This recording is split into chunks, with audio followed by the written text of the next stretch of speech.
Believe it or not, people still buy Berber carpets. So in this video, I'm going to share with you how to cut and seam two different Berber carpets together. So we had Berber carpet down in the bedrooms, probably 10 to 12 years old, and the client wanted Berber carpet in the hallway, stairs, living room, dining room. So we are going to seam the new Berber carpet to the old Berber carpet from the hallway to the doorway. So first things first, fresh blade in the knife. Be careful not to cut yourself.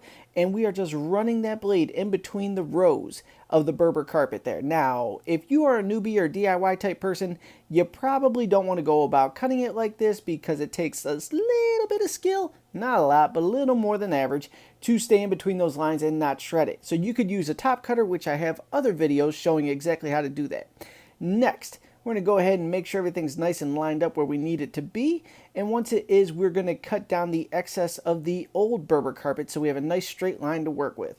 So we're good to go. We're lined up where we want it to be. I'm going to take my knife and I'm just going to trace the new piece, cutting out the old carpet underneath it with a fresh blade. Take your time. Make sure the blade's sharp. You don't want to zigzag left or right because you'll get some ugly fuzzies that you're not going to want sitting on your seam. And we're going to remove that old piece there, get it out of the way. The key with Berber carpet really is sharp blades and taking your time. If you rush anything, you could snag it and it could create a mess. We're going to get some of this excess out of the way here just so it lays down a little bit better when we put things together so we don't get any gap edge. There we go. So, seam tape. We're going to go door jamb to door jamb with it, cutting it about 2 inches hefty on each side. Then we'll go ahead and roll under the seam tape and take it all the way over to the door jamb. And the reason we're rolling it under is because we want to make it pop up just a little bit on that tack strip there so it burns evenly all the way across. So once we're good, we got it centered under the old Berber carpet there. I'm going to slide my seam iron over. We're going to get it lined up, ready to rock. I'm going to peel back that side, start right at the door jamb side, flop the carpet down. Take our knife, we're going to remove the excess on this side. Just take your time, lob that off, get it nice and even. Remove those strings. Let that seam iron slide forward to seam iron's length, and you want to let it sit about 8 to 10 seconds when you're cooking it on high. Go an iron's length forward. If you go too far, you just slide it back a little bit, you're good to go. And then I do that little swoop technique, which I've showed in other videos, which basically seals the edge with a little bit of the seam tape glue versus using a seam sealer on the seams. Total hack move, but it's super effective.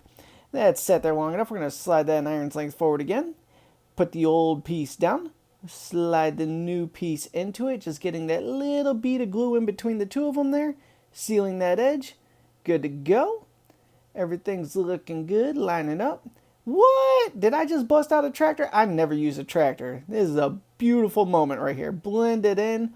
Make sure any loose vibes are down in that glue and they're going to seal off real proper like there. Then we're going to go ahead and slide the iron out. Just back it up a little bit. Swoop it out. Good to go. You just burned two different Berber carpets together, which is the ugliest thing on planet Earth, but that is how you do it. We're going to go ahead and swoop that down, finishing off that seam. And then you could always tuck in any little fibers that look like they may turn into a problem down the road. Just tap those down into the glue, you're good to go. Go ahead and blend that in with your tractor. If you're like me, you could just use your fingertips as well. Take your hook knife, go ahead and tuck everything in so it's nice, neat, and sealed.